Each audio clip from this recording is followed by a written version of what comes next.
Hello children.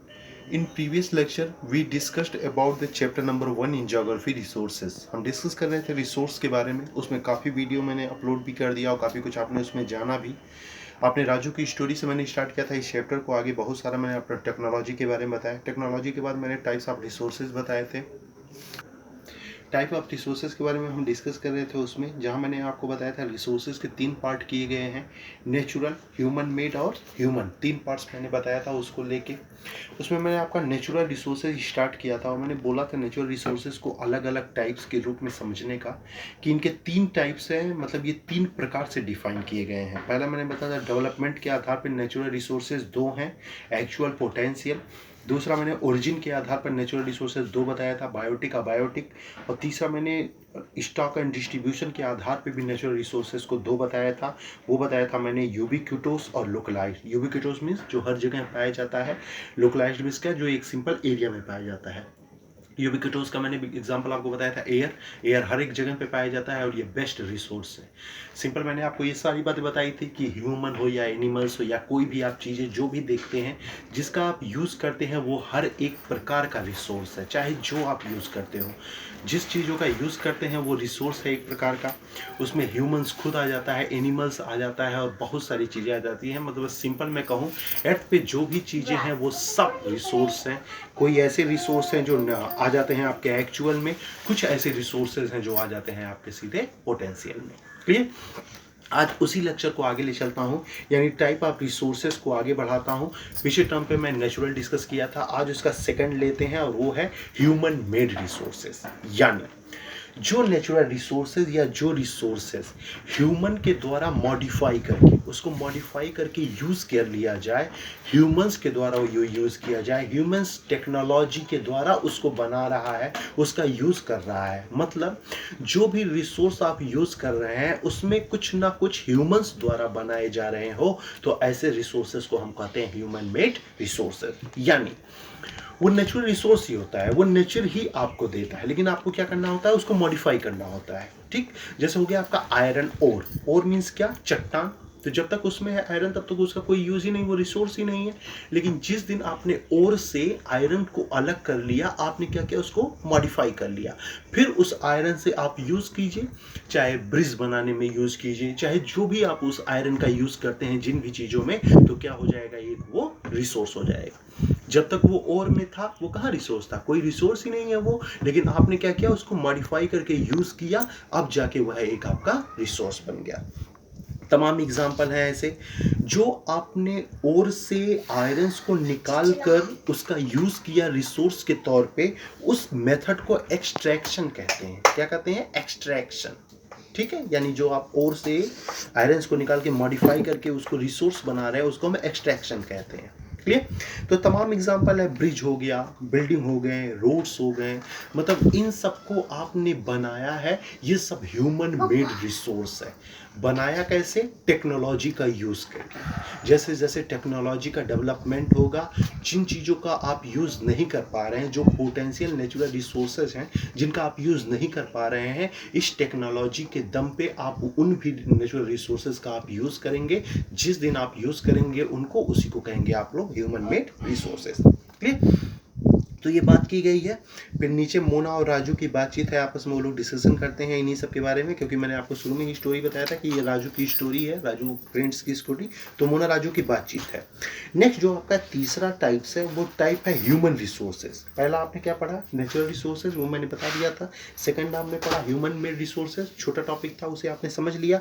और third है आपका ह्यूमन रिसोर्स. इंसान खुद एक रिसोर्स होता है. ठीक. वो रिसोर्स कैसे बनता है, स्किल के बल पे. स्किल, जितना इंसान का स्किल डेवलपमेंट होगा ना, उतना ही वो बड़ा रिसोर्स बन सकेगा. क्लियर. जैसे कुछ बच्चे होते हैं बहुत माइंडेड होते हैं, बड़े स्किलफुल होते हैं, बड़े इंटेलिजेंट होते हैं, तो क्या उनका है, उनका अलग ही जगह होता है, उनका अलग यूज़ किया जाता है. कुछ होते हैं उनसे कम स्किल होते हैं, उनसे कम नॉलेज रखने वाले होते हैं, तो उनके लिए अलग यूज़ होता है. मतलब हर एक इंसान के स्किल पे डिपेंड है कि वह इंसान दूसरे के लिए कैसे रिसोर्स बनेगा. क्लियर? ऐसा जो इन्वायरमेंट तैयार हो, ऐसा जो रिसोर्स तैयार हो, उसी को कहते हैं ह्यूमन रिसोर्सेज, या उसी को कहते हैं आपका ह्यूमंस या ह्यूमन रिसोर्स। क्लियर? इसके लिए क्या जरूरी है, किसी इंसान में रिसोर्स कैसे बने, कैसे वो रिसोर्स बने, कैसे स्किल आए, तो इनको दो तीन चीजों पे विशेष ध्यान देना चाहिए। पहला एजुकेशन। क्या है? बच्चों को जब तक आप एजुकेशन नहीं देंगे तब तक वो स्किल नहीं हो पाएगा। किसी को ABCD नहीं आ रहा है, किसी को काका गगा नहीं आ रहा है, तो क्या वो कभी किसी के लिए रिसोर्स बन पाएगा? कभी नहीं। उसका क्या काम होगा? लेबरिंग करना। बस वही एक रिसोर्स है, लेबरिंग करना। तो कभी हायर रैंक पे नहीं जाएगा। जितना आप उसके एजुकेशन के लेवल को बढ़ाएंगे उतना वो बड़ा रिसोर्स बनेगा। जितना आप उसके हेल्थ पे ध्यान देंगे उतना ही बड़ा रिसोर्स बनेगा। यानी कोई ह्यूमन बेहतर रिसोर्स एजुकेशन और हेल्थ पे डिपेंड करेगा, और उसी के द्वारा उसके स्किल को बढ़ाया जाएगा, और उसी के हिसाब से वह अलग अलग जगहों पे अलग अलग सोर्स के रूप में काम करेगा। इसी को कहते हैं ह्यूमन रिसोर्सेस। क्लियर? तो अलग अलग होता है। ठीक है, तो इसका क्या मतलब है? एक वर्ड है यहाँ पे ह्यूमन रेजो लेवल। ठीक है, सॉरी, ह्यूमन रिसोर्स डेवलपमेंट एक वर्ड यूज किया गया है। क्या होता है? देखिए, improving quality of people's skill, यानी क्या? इंसान के स्किल के द्वारा उसकी क्वालिटी को इम्प्रूव करना। जिस इंसान में उसकी क्वालिटी इम्प्रूव हो जाए, वह जो मेथड है वो कहलाता है ह्यूमन रिसोर्स डेवलपमेंट। ये वर्ड है तो याद रखिएगा। सिंपल अगर क्वेश्चंस भी पूछते हैं, व्हाट इज ह्यूमन रिसोर्स, पहले पूछ लेगा। सेकंड क्वेश्चन पूछ सकता है, what is human resource development. Clear? तो ह्यूमन रिसोर्स डेवलपमेंट क्या होता है? जब स्किल के द्वारा किसी इंसान की क्वालिटी को बढ़ा दिया जाए, क्वालिटी डेवलपमेंट कर दिया जाए, उसी को कहते हैं human resource development. Clear?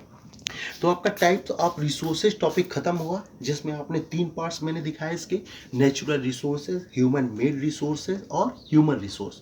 Natural जो नेचर हमें देती है, ह्यूमन मेड जो नेचुरल हमें मिलता है मॉडिफाई करके इंसान उसका यूज करे। ह्यूमन क्या? इंसान खुद एक रिसोर्स होता है किसी और के लिए। इसके लिए क्या होना चाहिए? हेल्थ और एजुकेशन बेहतर होना चाहिए। वो बेहतर होने की वजह से इंसान स्किलफुल होगा, इंटेलिजेंट होगा, और वो यूज किया जा सकेगा किसी भी बड़े जॉब में या किसी भी छोटे जॉब में। क्लियर? तो ये सब बातें हुई। नेक्स्ट आपका जो हेडिंग है, नेक्स्ट जो टॉपिक है वो है कंजर्विंग रिसोर्सेस।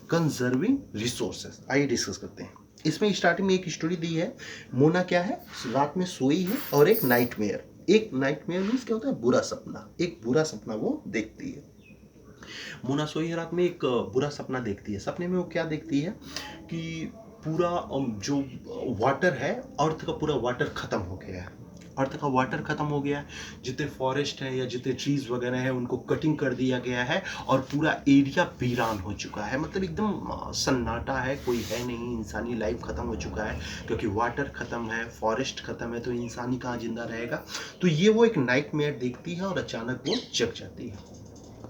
वो उठती है और जाके अपने माँ से पूछती है कि मम्मी, मैंने ये सपना देखा, क्या वास्तव में ये कभी सच हो सकता है? उसकी माँ कहती है, एकदम मोना, ऐसा बिल्कुल हो सकता है कि ये सारे रिसोर्सेज खत्म भी हो सकते हैं, क्योंकि जैसे जैसे समय बढ़ रहा है, पॉपुलेशन बढ़ रहा है, इंसान की ज़रूरतें बढ़ रही हैं। अगर हम इसी तरह अपनी ज़रूरतों को पूरा करने के लिए फॉरेस्ट की कटिंग करते रह गए, या फिर पानियों का बहुत ज़्यादा एब्जॉर्प्शन करने लगे और शोषण करने लगे, तो वो दिन दूर नहीं जब इन सब की कमियाँ जरूर होंगी।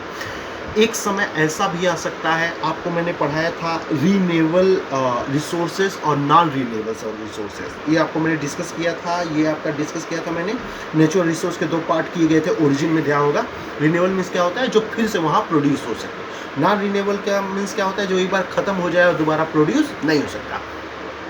उसकी माँ कहती है, मोना, रीनेबल रिसोर्स तो जो दोबारा प्रोड्यूस होते हैं, हो सकता है वो दोबारा प्रोड्यूस हो, लेकिन धीरे धीरे उनकी मात्रा कम होने लगेगी।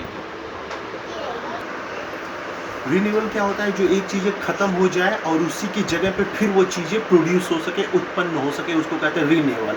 तो उसकी माँ कहती है हाँ बेटी, रिन्यूएबल सोर्सेस का अगर हम केयर नहीं करेंगे, यहाँ बहुत इंपॉर्टेंट वर्ड है केयरिंग करना, अगर हम उनका केयर नहीं करेंगे तो निश्चित तौर पे उनका प्रोडक्शन कम होगा, आगे जाके और कम होगा, आगे जाके और कम होगा, और निश्चित तौर पे ये एक ऐसा समय आएगा कि रिन्यूएबल रिसोर्सेज ही नहीं बचेंगे।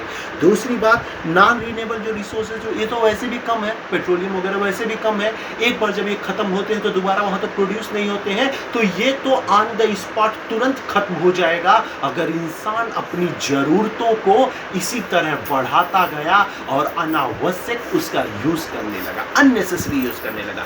लैंड है आपके पास, पर्याप्त लैंड है, आपको रहने के लिए पर्याप्त जगह है, इसके बावजूद आप फॉरेस्ट का कटिंग करते हैं।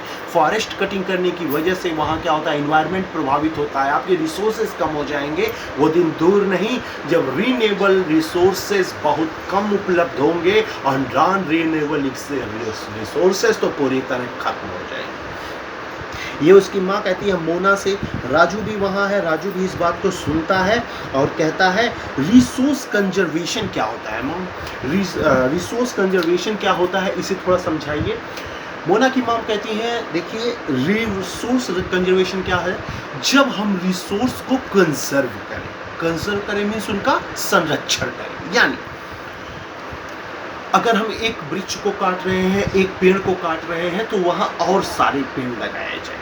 क्लियर, हम किसी रिसोर्स का यूज कर रहे हैं तो ऐसा कोशिश किया जाए कि और कोई रिसोर्स वहाँ प्रोड्यूस किया जाए। क्लियर, जो आप रिसोर्स यूज कर रहे हैं उनका कम से, जो ऐसे रिसोर्सेज हों जिनको खत्म होने के चांसेस हैं तो उनका यूज कीजिए, मिस यूज मत करिए, मतलब इतना ज़्यादा उसकी ज़रूरत भी मत आप यूज़ करने लगिए कि वो एक्स्ट्रा ही चला जाए, आप उतना ही उसका यूज़ कीजिए जितना वो यूज़ करने लायक है। इसी को कहते हैं रिसोर्स कंजर्वेशन, यानी रिसोर्स को कंजर्व करना, बचाना अपने लिए तथा आने वाले समय के।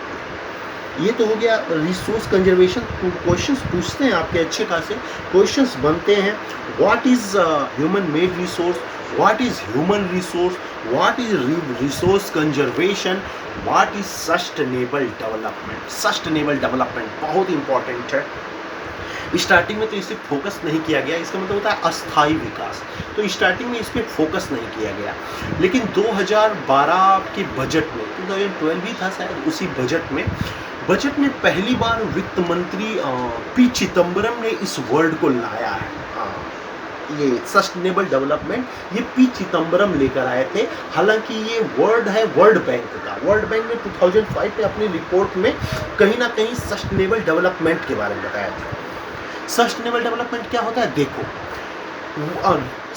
जो इस समय रिसोर्स हैं उनका यूज करो, साथ ही भविष्य में आने वाली पीढ़ियां भी उस रिसोर्स का यूज कर सके, ऐसा डेवलपमेंट करिए।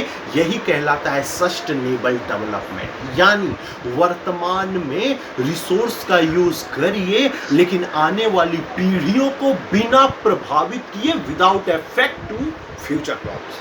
क्लियर, यानी भविष्य में आने वाली पीढ़ियों को बिना प्रभावित किए वर्तमान के रिसोर्स को आप यूज करिए। ये वर्ड कहलाता है सस्टेनेबल डेवलपमेंट। क्लियर, ये वर्ड है वर्ल्ड बैंक का। वर्ल्ड बैंक ने इसे 2005 में सबसे पहले कहा था, विश्व को, वर्ल्ड को कहा था कि भाई आप लोग सस्टेनेबल डेवलपमेंट पे फोकस करिए। आगे 2012 में शायद, कंफर्म तो ये नहीं पता, लेकिन शायद 2012 में पी चिदम्बरम ने इसे अपने बजट में लेकर आए थे। पहली बार 2012 में बड़ा हाईलाइट हुआ सस्टेनेबल डेवलपमेंट।